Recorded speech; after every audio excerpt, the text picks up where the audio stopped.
Panel, I'm sure all of us are familiar with what emotions are.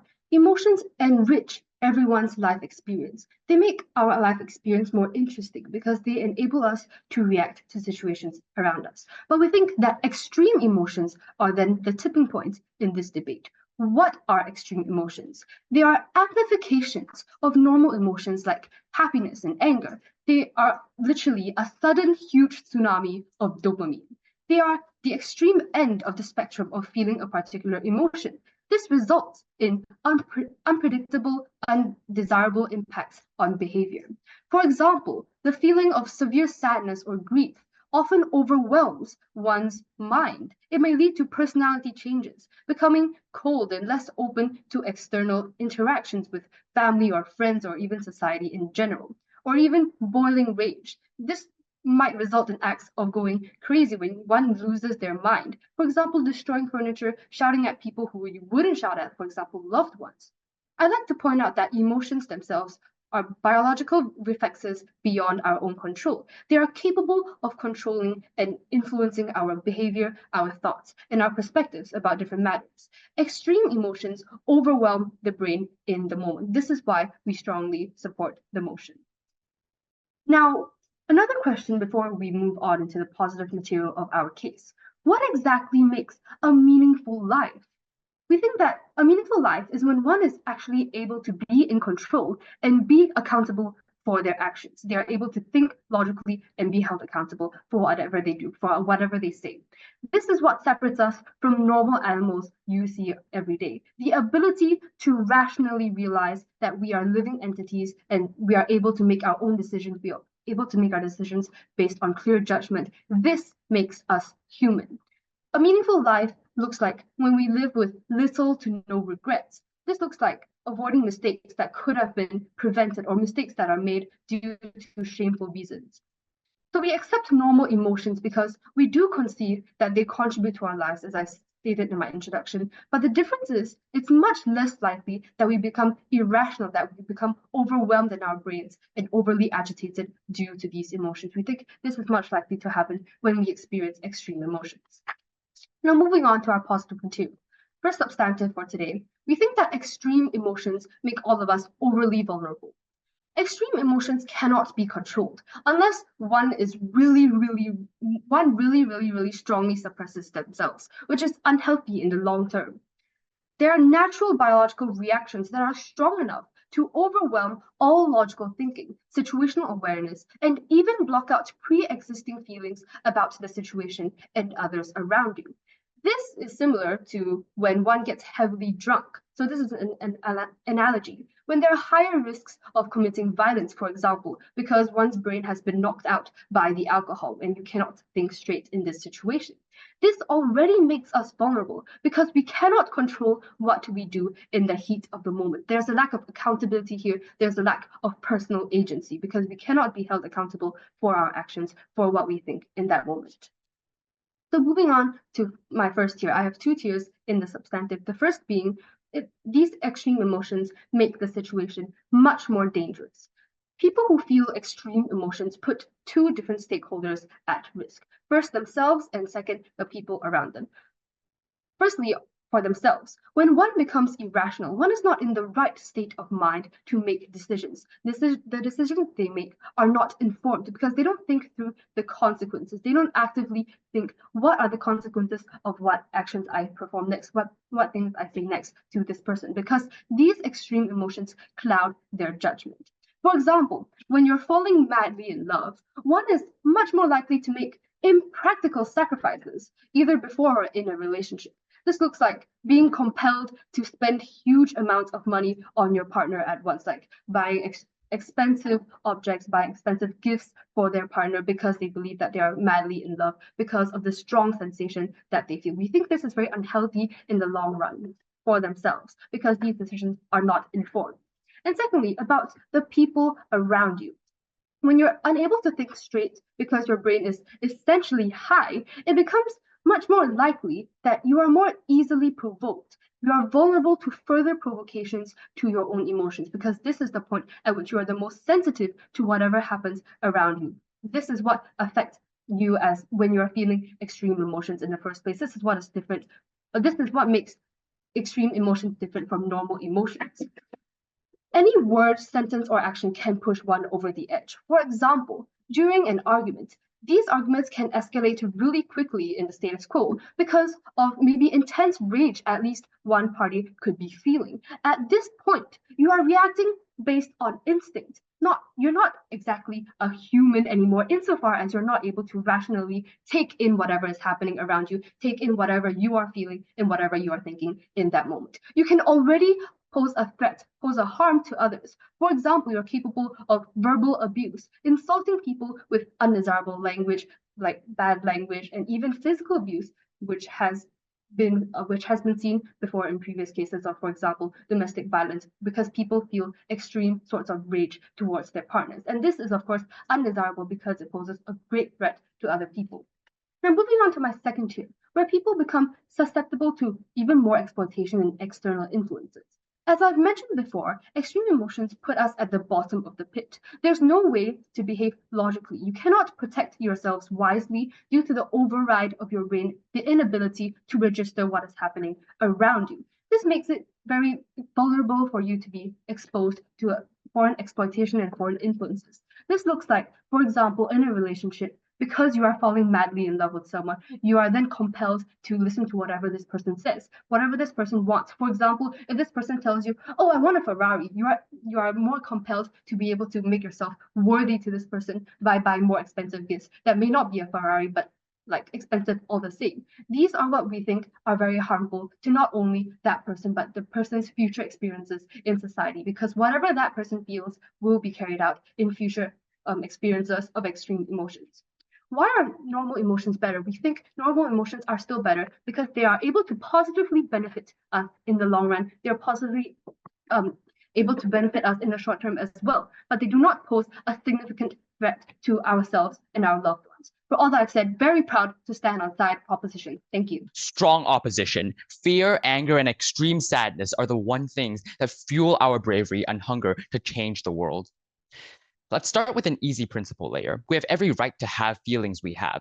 Feelings are significant and cannot be simply removed, even if it is the extremities. But now, when we talk about it in a practical perspective, in interpersonal relationships, extreme emotions responding to our opponents will not directly lead to violence. Just because you feel anger doesn't mean that you will go out and actually stab someone in front of you, as law does exist under both sides of the world. There is a check and balance that is currently made in society, and that is literally law. You can't bear the pain of losing your loved one anyways by going to jail, and this is what I'm also later going to address regarding why extremities are actually important in terms of emotions. But secondly, because you feel the pain of losing your loved ones, which is this extreme feeling of love, you will then actually lead towards them treating better, which I'll also analyze later. This is the exact reason why we believe the emotion should not be subjected to interpersonal relationships, but rather a global one.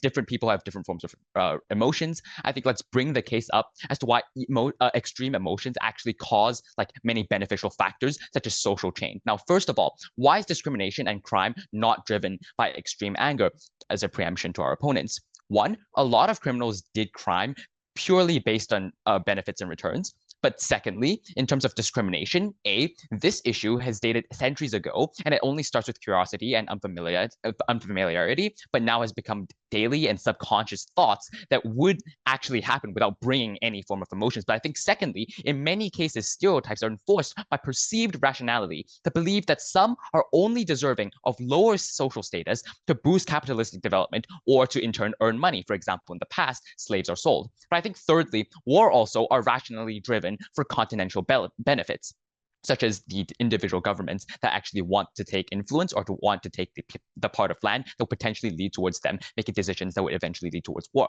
But as rationality driven as they are, emotions are the key to stop them. Extreme emotions. In a world where discrimination and biases push forward inequality, it is essential that we together should change the issue. But do note, Judge, this can never be reached under GovSide. Let's break this down into first into two different cases. One, if we're part of this issue, call back to the 2010s with the flood of Me Too movement. Before this, severe stigmatization and victim blaming fulfilled the society. Together, with years of processing to reach a single raping case up to the court, imagine being one of the victims inside this issue without your extreme fear and anger, with only your rationality and normal feelings, with the fear of being blamed for voicing and actually failing to voice out.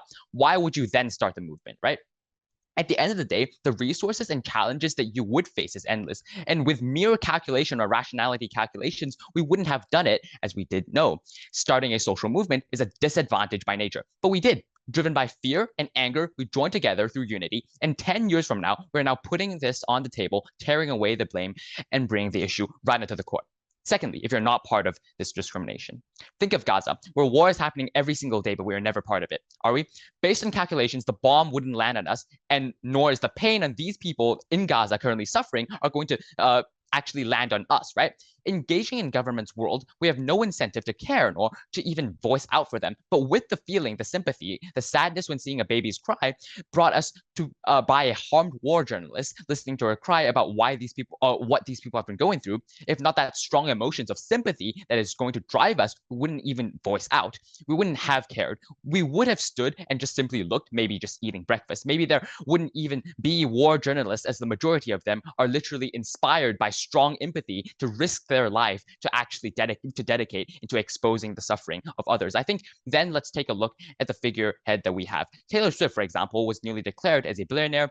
What incentive does she then have to voice out Pride Month and feminism when she is literally not facing and when she is already successful and have literally nothing to get from the movement? Rationality simply wouldn't get anywhere under Gov's side. You see, Judge, under proposition side, no one has the incentive to stand up and join the movement. No, thank you. Or start the movement, even when they themselves are the victims. Now, rational calculations are not the key.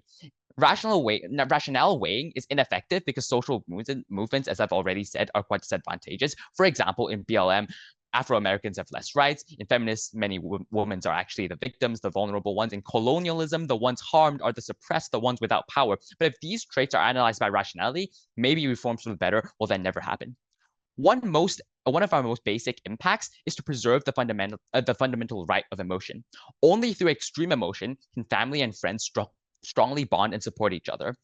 This is where like strong love towards family and strong love towards friend can actually bring you towards not making irrational decisions simply because you know that if you put yourself at the risk, if you put yourself into jail, you are going to directly harm your family members, which is extremely important in the current society. And exactly why this, along with the check and balance of law, is going to lead towards less violations to law actually. But I think in reason to this, but I think like furthermore, right, further impacts. There's also going to drive good behavior that comes from the fact of love, extreme love towards families. There's going to be preventions of war, right? Judge, consider that war is driven by Congress and interest calculation. Current wars and proxy conflicts are driven by political interests. For example, between the war of Ukraine and Russia is actually backed by the West, where Western powers fight Russia to extend the influence of NATO. Now, extreme sympathy and human values stop war and violence by preventing the government to initiate war in the first place. I've given the example of Gaza bombing, where many people on the internet were actually able to speak up to stop further Israeli bombing. But I think secondly, we also have BLM protests, where the news and reports of police brutality towards Afro-Americans can actually spark unity for the public as well to actually fight for the right of Afro-Americans. I think lastly, and the most impactful, the most magnitude we have in our impact is the overall improvement of society, where everyone does deserve fundamental and equal opportunities to succeed and push forward the society, right? But not everyone currently in this world has their well-deserved rights. Only through the breakdown of these social barriers and extreme disadvantages will society actually move forward as one and reform the dangerous or inhumane parts of society.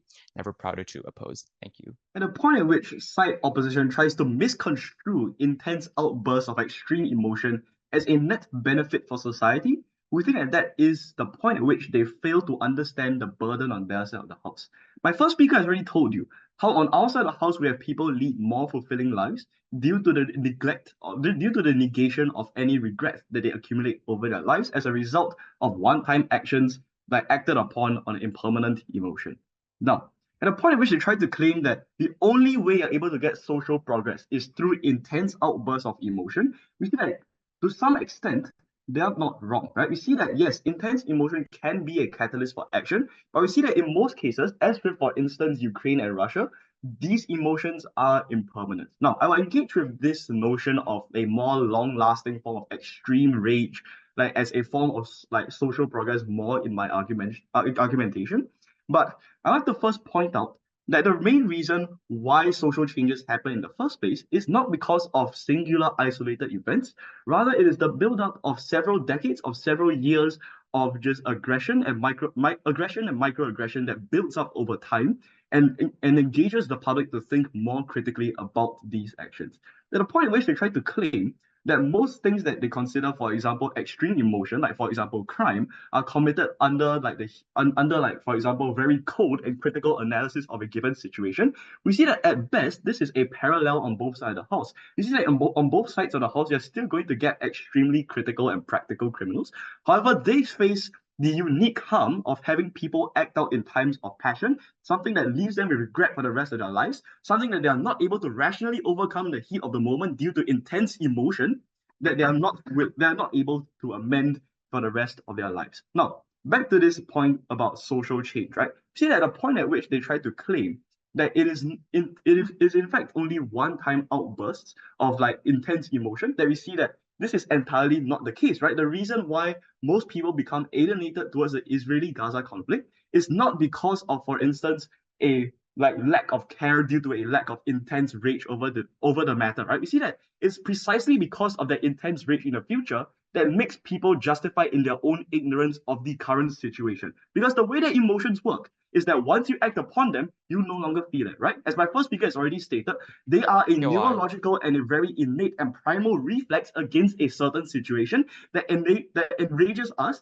to act upon it immediately. So once we have, for instance, altered our anger towards Israel one time for like not and like not providing any more further substantiation to our claims against them, we see that it's most cases like this, so for instance in Ukraine, that these social movements eventually die out. No, we see the core of most social movements is the inclusion of a moderate bit of emotion, which we have on our side of the house, by the way, versus like a long-term and dialectical approach, a very critical and materialistic approach. By materialist, I mean like engaging with material conditions, not just idealistic conditions, right?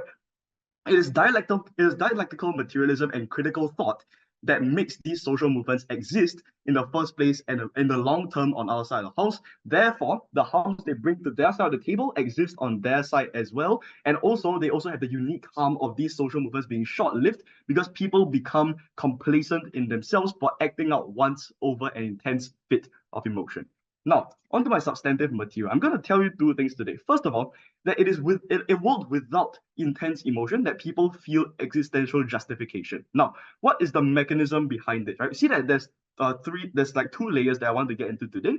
First of all, emotions don't act in the best interest of the people, right? So we see that in most cases, these emotions are a biological reflex to situations. For instance, intense fear to like avoid a danger in the environment, intense anger to fight against a predator. These are things that would have benefited us if we were still living in like pre-civilization times when society hadn't gathered around agriculture, right? In fact, we see that in the case of like civilization and its development, we see that these emotions have already become much less pronounced. We see that most of the time an anger response is not as serious as, for instance, a primal lashing out against a foreign threat. We see that in most cases, the reverence that we have towards gods and deities is already decreasing. We don't believe in like animistic theories of existence anymore. It's precisely because of a lack of intense love towards the passion towards like the land that we live on, right? We see that the development of society is one that is inherently antagonistic in its current state towards these intense emotions in general.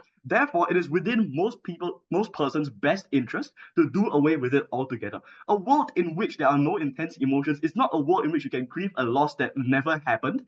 Rather, it is a world in which people are able to use their rationality, the thing that differentiates us from other species, as the main basis of their decision-making matrices in their daily lives, therefore making their existence as humans more justified and just presenting less chinks in, for instance, like existential theory around humanity in general, right? So the second, like The second tier of analysis, and the one that's directly responsive to opposition's case, is that emotions are impermanent. As I've already stated, emotions are a feedback loop, right? You feel really good once you act upon an emotion. Your brain releases adrenaline and dopamine. These are chemical reactions that are outside of our control. The snap of a synapse, an electrical signal from the brain, is not something they are able to rationally control. Therefore, it is not something we believe people should be beholden to on our side of the house. But for that, I'll take a point, if there is one. 3, 2, Okay, 1. why? Oh, all right, sure. Yep. How can social reforms actually happen given that there are no extremities towards emotions at all, even if they're like as All right, you've I said? get your point, right? Sure. To this, I will point towards the multiple revolutions that happen in most nations' histories. Now we see that at a point at which, for instance, an intense emotion is already acted out, enacted upon, for instance, by ultra left like neo-communists within a state, for instance. Once you have something like this happening, it becomes much less justified for this effort to persist. Therefore, it is much harder to make the social movement persist in general because there is a lack of rational critical thought behind it. Second of all, emotions are impermanent, as I've stated before. Once you have committed an action, it's impossible to take it back. Therefore, opposition has no claim at all. There is no mechanism which is humanly possible on their side of the house to make sure that we have the same justification of existence, we have the same fulfilling lives as you can have a life without regrets. Now, second substantive about how it makes for a more equitable world, right? We see that in the current state, like society is intensely against extreme outbursts of emotion. This makes it such that people who are more privy to self-repression of their own emotions have an unfair advantage in life. Therefore, a world in which extreme emotions do not exist is a world in which people have one more factor removed from the birth lottery that separates us all. It is a world in which, for instance, people are able to communicate much more rationally with each other, and therefore leads to better future prospects in terms of like seeking a job, in terms of maintaining relationships in the future. It is there is finite past but infinite future. Go aside proposition. A world without these emotions is a desolate one full of loose ends and forgotten sense. It is one of bitter idealism that blinds your eyes to practical sufferings by saying that you no longer hurt simply because you don't feel it, proud to oppose.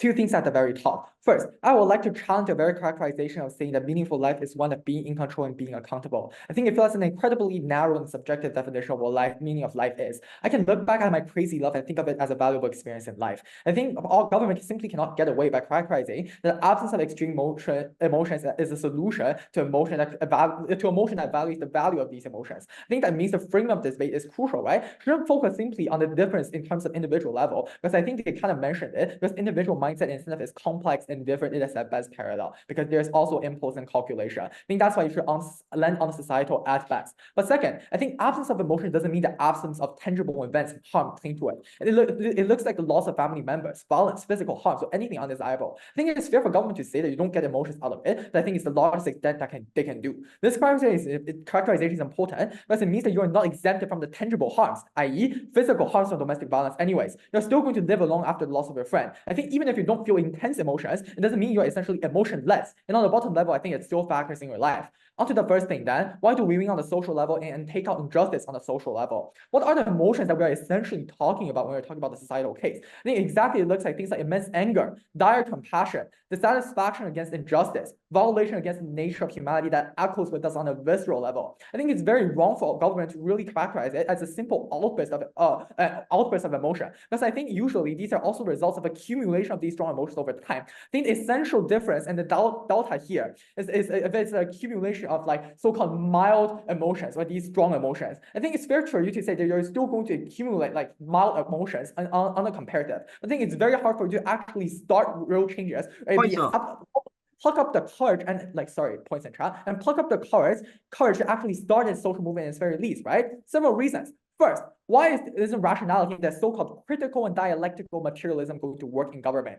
The first reason I think is because social change requires heavy cost, right? Looks like heavy funding, time. You probably have to forgo social relations. If you're probably a feminist movement, like a person who joins in the feminist movement in a conservative country, that probably means severing ties with their friends and with their family. If you probably endorse like minorities' rights in relatively conservative countries, that probably means you have the risk of being actually silenced up and barred from social places. I think there's a so much risk and corporal risk that's associated with actually taking up a chance. And I think it's very crucial in the context of social movement, because when you're actually someone who actually want to participate in a social movement, you're usually the one that's most financially and socially disenfranchised in the society. I think that essentially means that the cost I just talked about now is going to be magnified, amplified in that individual. If you're really using the so-called optimal, like critical materialism and this absolute rationality in terms of working, I think no one will be willing to do that. But B, I think it's especially true for elite groups in who originally don't join that movement, right? Because if you think of these elite, a lot of the elites who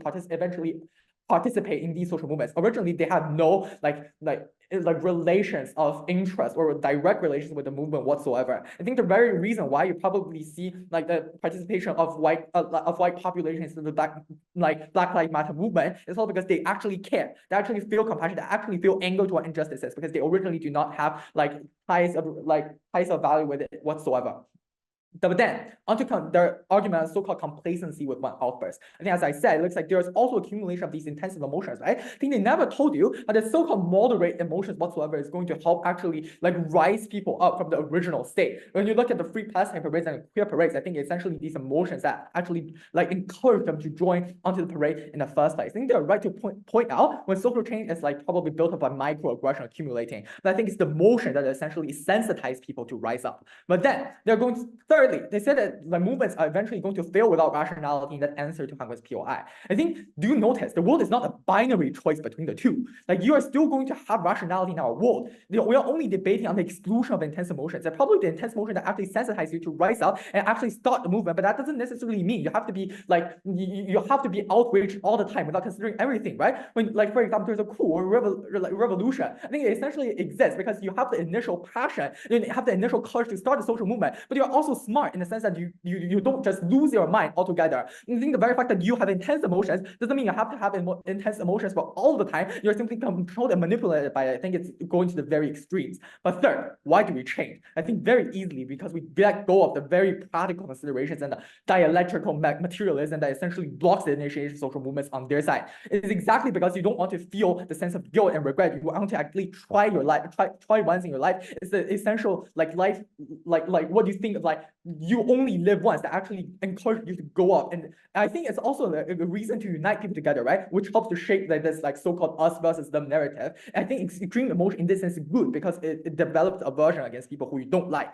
Why do we also get more support? I think it essentially looks like the George Floyd case. You see white population also participating in this movement exactly because now they have a reason to empathize with you and actually join the movement. We're going to briefly flip on the individual levels. First thing, why against harming you and your family because you cannot control your decisions. I think Hang has already told you how it's subject to social laws and social regulation and how individual calculations can really vary, right? And I think on the basis of that, the practical disagreement in life that are not essentially harmful to society, for example, throwing chairs at the characterized. I think these quarrels are probably the outlet of the resolution of practical problems in the family that will factor onto you even more in the long run if you don't practically solve them. I think at best their case is a parallel because at best you are simply acquiescing to the practical problem that exists. For example, that remnant and the impact of domestic violence, even if you don't address them directly. But second, I think when they talk about it's going to harm you even more because you're going to be exploited, I think that's just going to be much worse on government, right? Because there's no such thing as dissatisfaction. When you're superior or your company simply tries to get the most out of you and let you work overtime, you're not going to feel that satisfaction, anger whatsoever. You're simply going to be complacent to them. I think exactly the reason for exploitation is going to be amplified and geometrically worse on their side because you don't feel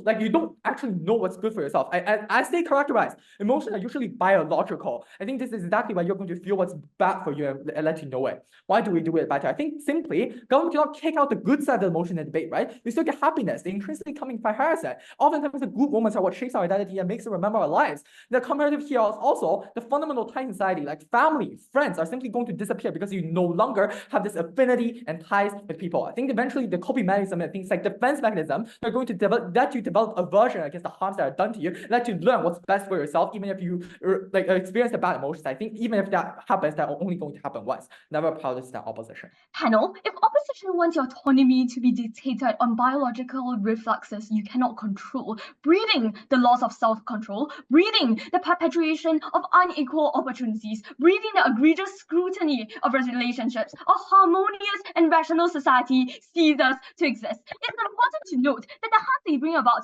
don't exist because we are progressing a world in which these harms never existed under their own mechanism. You can't grieve over something that doesn't exist. You can't repress extreme emotions when they aren't there. Their world is one in which people oppress their nature because people cannot serve their ties with it. They don't engage with a principal argument on existentialism at all because they couldn't. Two questions for the House Day. First, on which side ensures better decision making? Second, on which side allows for more social cohesion? So first question, which side ensures better decision making? So the entirety of opposition's principal arguments based on the assertion that individuals have the right to feel such emotions and is what drives them to take actions. Three responses. Firstly, we told you down the bench that this is just not true. My first and second speakers already told you that they still feel emotions. They aren't going to become like NPCs, but there's still a balance between rationality and sympathy for such victims. We think what opposition fails to realize is that movements can be started by a group of people who support a particular cause and are willing to sustain this support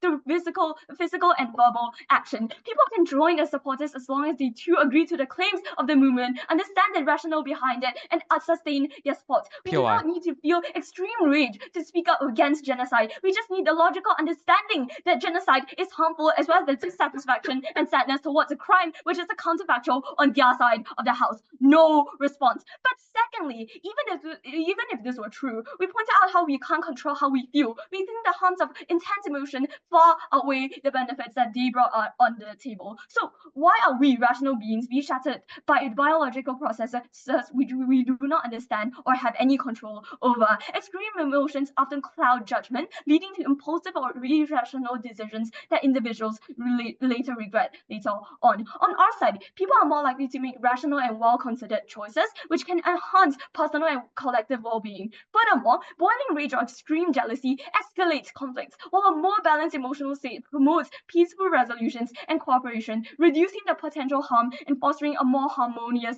society. The positive impact of this is people find it easier to empathize with others, leading to more supportive interactions that strengthen social bonds and enhance communal well-being. This is an exclusive benefit that you can only achieve on our side of the house, which has received no response. But thirdly, but more importantly, we tell you that it's morally unfair in the status quo for some individuals to feel more intense emotions than others, which affects your judgment, which affects your actions when you don't choose to feel such emotions. It is unfair for an interviewee to not get a job because he froze up due to intense fears when he did not choose to feel that way. It is unfair for you to lash out on your friends from extreme anger and ruin relationships when you did not choose to feel that way. We think that the emotion would greatly benefit individuals who are more involuntarily sensitive. Extreme emotions cause significant psychological and distress and make individuals' behavior less predictable, leading to unstable and inconsistent interactions. Without such intense emotions, there's greater stability and predictability. Both individuals and society could enjoy more stable and consistent relationships,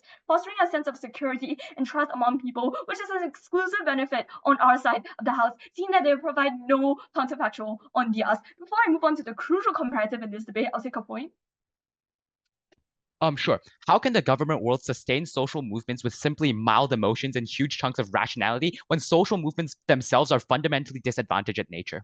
Sir, we told you that people don't need to feel the extreme rage to be able to start on social movements. Just them feeling the rage itself, we told you that they're not going to be NPCs. They're still going to empathize with such individuals. And we think that rationality is just as important as emotions. We're not saying that emotions aren't important and you should shun them out. We're just saying that rationality is important to understand the genocide, to understand the harm the harms that is brought upon the Gaza conflict, for example. These are things that you need to analyze before being able to take action instead of being ignorant and just joining the movement for the sake of joining the movement because you feel bad for the people. We think that rationality is extremely important in things like boycotting, for example, or actually taking action to be able to help such individuals. This is only exclusive on our side of the house. So a crucial comparative here is that our worst case is better than their best case. So on our worst case, sure, there might not be as much passion, but we're willing to make that trade-off for people to live more sensible, peaceful, and fulfilling lives. For us, we recognize that emotions are biological reflex that we don't have control over.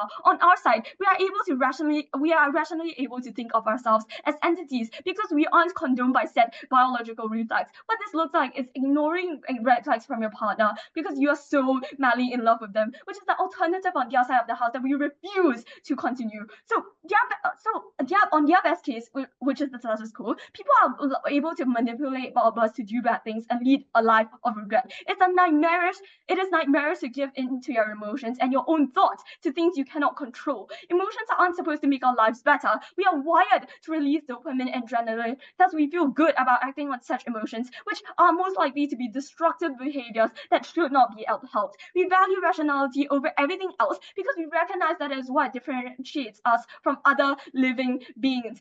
This was the point that was carried down the bench as received, again, no response. But second clash, which side allows for more social cohesion? I'm going to be spending less time on this clash because it's not as important. So opposition's practical arguments hinge on the flawed premise that unity and action form on the basis of extreme emotions. So three responses. Firstly, we've already pointed out that starting and joining social movements doesn't necessitate extreme emotions. But secondly, with flip opposition claim that extreme emotions don't incentivize people to reach out deeper about the issue at hand. This is because extreme emotions felt by people who have not personally experienced suffering in the Israel-Gaza war, for example, come in the forms of short-term outbursts, one-time aid, and short time on TikTok Reels, for example. Hence, we think that whatever social movements that are formed on opposition are short-term. They are unable to reach far to support that because followers don't actually feel the constrained, sustained need to learn more. But thirdly, it is untrue that extreme emotions are preferred because they cause unity. Unity exists on the basis of understanding. Extreme emotions can be a form of understanding, but we think that this isn't the only form of understanding, and people can bond with each other if they undergo the same experiences. If they have similar informations about certain topics, this is analogous to two people becoming friends and sharing the similar interest to be able to push for this topic, for example. And we think that is fundamentally important on our side of the house. For all of these reasons, very proud to propose.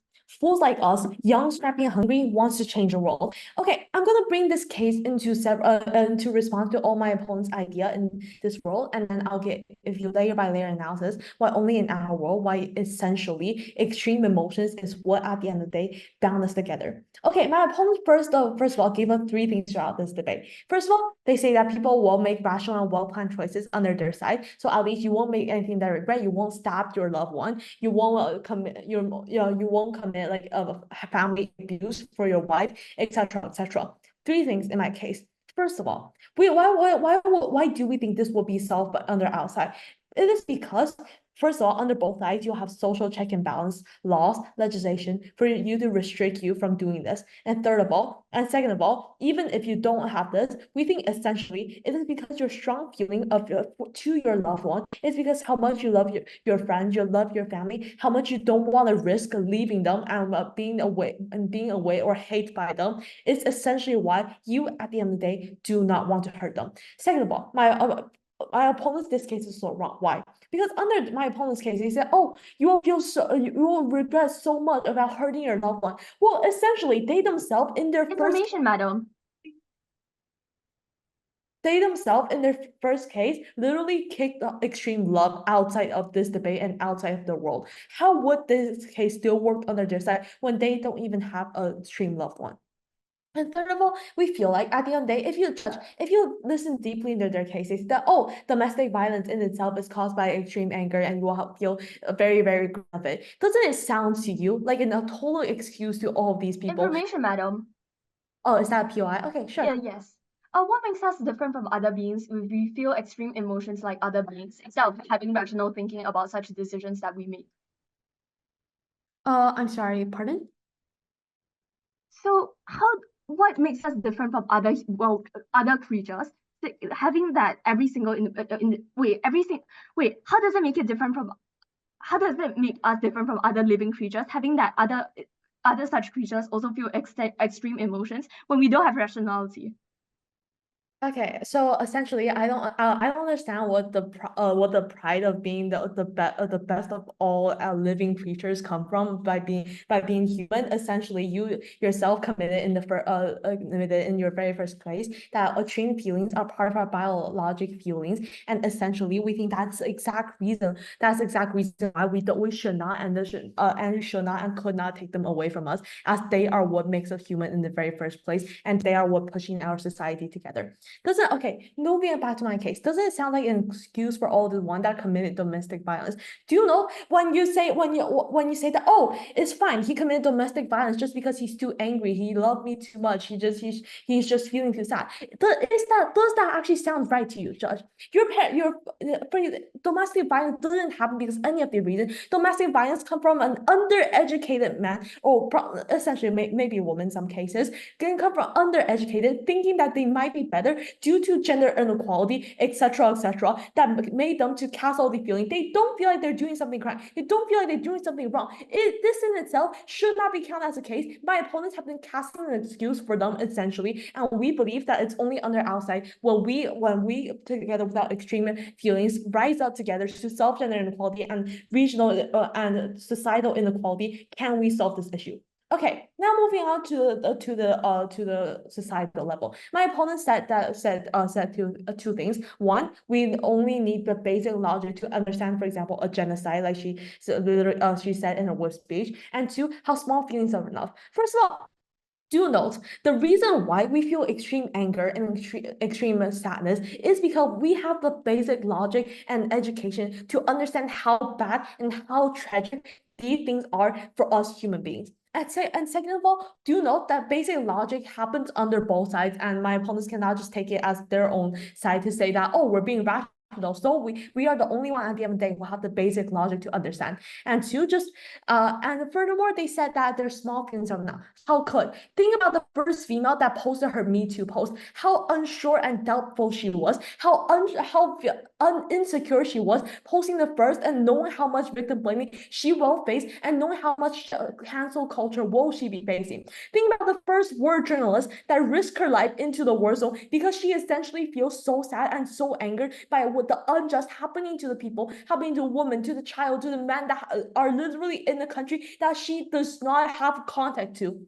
Think about all these people that at the end of the day started the essential movement into the society. It's generally unjust because I think my opponents are just standing in the 21st century with all the benefits that already happened of the impact of the movement to say that, oh, it's very easy. The only thing you need is small single feelings for you to be able to stand up to all these movement and injustice. It's essentially unjust for my opponents to stand here and undermine all these sacrifices that all these like traumatizing choices all these first figures and leading figures have done under our side. You have to understand, small feelings are never enough for a teenage lesbian. Small feelings are only enough for her to cry quietly in her blanket at night because she lives in China with very conservative and homophobic parents. She does not have the courage to stand by and directly voice out for herself before the Me Too movement happened. And why did the Me Too movement happen? And why are we bound together? Why did we start debating, Judge? The reason why we all started debating is that we realized it's unjust, and debating is one of our ways to understand them and for us to voice out generally. Why are there topics of today about feminism, about economy, about politics? It's because we essentially feel there's something wrong with society, and we feel the rage and the anger for us to voice out, for us to change it, for us to bound together right here talking about the question. Essentially, we are the only side that at the end of the day that could actually start the movement, get the movement started. Yes, maybe after the movement started, you probably only need small feelings to get you inside the movement, but that is not enough. Essentially, these are the things my opponent has said, oh, you will need small aggression, that is a small aggression in society that causes all these changes. Yes, but they never told you we're in the centuries before. Where does this very small spark, where does this very small aggression come from? Well, yes, it might be started just a sparkle of flames, but at the end of the day, we light up the whole night. And furthermore, I think my partner did a very good job explaining to you why extreme feelings also include happy and positive feelings, which are very crucial into making our life special. From all of the above, please vote for opposition. Thank you. First on a societal level, then on an individual level. Three things in the societal level. First, I think when they talked about you only need to understand the rationale for social movements, which is enough, right? We do want to establish that human nature, I think, is intrinsically for the good of oneself. Even if you realize that something is so-called quote unquote right to help, like for example, a group of people, I don't think that automatically equate an incentive to actually do it, because you are still to calculate your own preferences based on the rationality model that God is going to propose. I think it essentially looks like two layers of analysis, give you that they never actually engage. The first is on individual that's most disenfranchised. I think like rationale is far away from being enough, because of course they know it's right, or like of course they understand the rationale and the necessity to actually initiate a social movement. I think the essential reason here is that the practical consideration and the so-called absolute rationality actually prevents them to do so. Because as we have characterized, they usually look like the most financially disenfranchised or socially disenfranchised groups of society, the most hit by the actual structural problems. And also, as we characterize, social movements are also those that require huge trade-off and huge sacrifices, huge societal sacrifices, huge economic sacrifices, so on. I think the problem is they don't have the courage to do so, or they don't have the emotion that propels them to do so, but not that they don't understand what's going on. But second, on the exterior societal force, I think again, as people act on your best interest, I think you I think it's when Gov automatically introduce the idea of compassion in this process that they characterize. I think that is the essential driving force. It's not enough for you to simply believe that that thing is correct, that you are able to join it. I think it's more of when you feel this actual emotion, feel like something that connects you, if that relates you with that with that social movement, that you are actually able to contribute your own force. That I think that's essentially a power of emotion.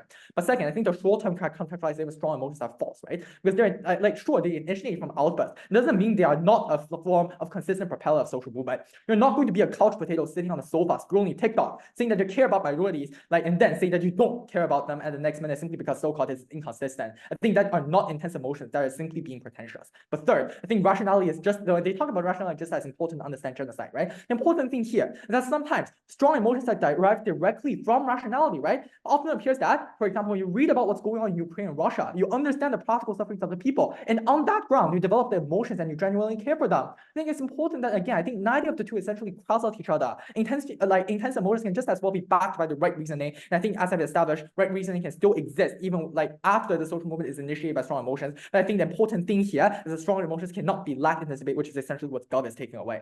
But then on the individual level, still three things. First, I think this debate on the entire case on individual level, for example, being inconsistent, or for example, having fear or throwing furniture or something, is essentially at best parallels, because they completely kicked out the good side of the intense emotions in this world, right? To understand, we need to understand what the meaning of life is. I think although it differs from people to people, but I think for the majority of the population, at the end of the life, what they care about the most in your bed is probably the best moments of your life. For example, family, friends, going for an extraordinary trips, the good moments they spend together with other people. I think these affinity and these are essentially going to be taken away essentially on Gov, which responds to, I think their case essentially is not comparative, right? There's, when there are good things and bad things about intense emotions, I think you simply cannot take the good things away. But second, I think we do flip, because the impact of being so-called consistent is extremely limited, right? I think the delta here is extremely small. How do we define intense emotions? I think being nervous in a interview something is not really intense emotion. It really naturally happens to everyone. I think you do not, it essentially takes away this all bad things in your life, because sometimes that usually just happens because of things because simply we are underprepared, or simply because of economic reasons and calculations. I think you do not automatically take away the bad sides of the life, because there is a delta and there's a boundary between what's normal emotions and intense emotions. But third, I think we eventually flip, because the very fact that you cannot solve societal issues backfire on you, because as I've characterized, the practical harms and the physical harms are still going to prevail on you and the people around you. Even if you don't feel it for now, I think the practical harms of the social barriers that are still going to factor into your life for way longer, I think that's essentially what kills. Never power to oppose. The point at which opposition comes out here in reply, and only then gives a few lines of rebuttals to the principle that we bring to you today, the principle of a justified and dignified existence without the influence of extreme emotions, is the point at which they lose this debate. Now, what did they tell you in this speech today? First of all, they tried to shoehorn the entire motion into a debate about societal issues. And even then, they weren't able to decisively secure the extensive exclusive benefits on their side of the house. We see in the best case scenario on their side of the house, the benefits are non-mutually exclusive. You get people participating in these social movements either way. However, on our side of the house, it's very obvious that with the absence of not extreme emotion, people aren't incentivized to make one-time actions against these emotions, to act them out in their entirety just to feel an instant gratification. Therefore, it's much easier for them to buy into other means of like critical thought around this societal issue and make efforts to like contribute to them in a more meaningful way. Note that the motion states that we prefer a world in which like these extreme emotions don't exist, but it's not a world without emotion. Therefore, for them to come out here and claim that the life of a person on outside the house is one that is desolate and without emotion is entirely unjustified on like both sides, right? So we see that in most cases, like matters of family, matters of community, these are not born out of an like eternal and long-lasting, like intense set of emotions. We see that even the most intense of emotions, for example, maternal love, are things that are impermanent and are also things that are merely momentary. We think that the main key thing that's keeping us together as a society is the commonality of thought between us all, is the commonality and the realization that one person's rational thought fits entirely with yours, and that mild emotions can come best into the mix. We see that the optimal relationship outside the house, on both sides of the house really, is one in which like there are no like violent or just very extreme outbursts of emotion. Rather, it is a long-lasting but milder set of emotions, as well as a commonality in rational thought that permeates most friendships and most like societal bonds that we see on both sides. Now, they also claim that there is a right to feeling emotions. Now, we do realize that on our side of the house, you are born with emotions, but you do not choose to be born with them. Therefore, we feel that the existence of extreme emotions is a violation of each person's right to choice. It violates a person in the moment in which they feel such an extreme pang of rage, they decide to punch their loved one out to like enact this emotion, right? It's the point at which a person vomits like at a job interview because he is so freaking like nervous that he can't control his own fear, right? You see that in most cases, especially so in today's society, as I've proven to you in my speech, like extreme emotions are often acted out in destructive and negative ways that counteract the benefits of society. So what have we proven to you on our side house? First of all, we have proven to you the like overarching principle, that on our side of the house, your existence as a human being is justified because you are able to let rationality take agency over emotion, something which is primal, something that you cannot control, something that we don't even exactly know how it functions in the first place, right? Second of all, you also see that emotions are less privy to interfering with the lives of people. We let people lead more fulfilling lives, a definition which wasn't challenged in the entirety of opposition bench, because you are able to let these people live with essentially without the regrets that you would have as if you committed a crime of passion, as if you cut off a dear family member in a fit of rage, etc. Right? So we see on our side of the house,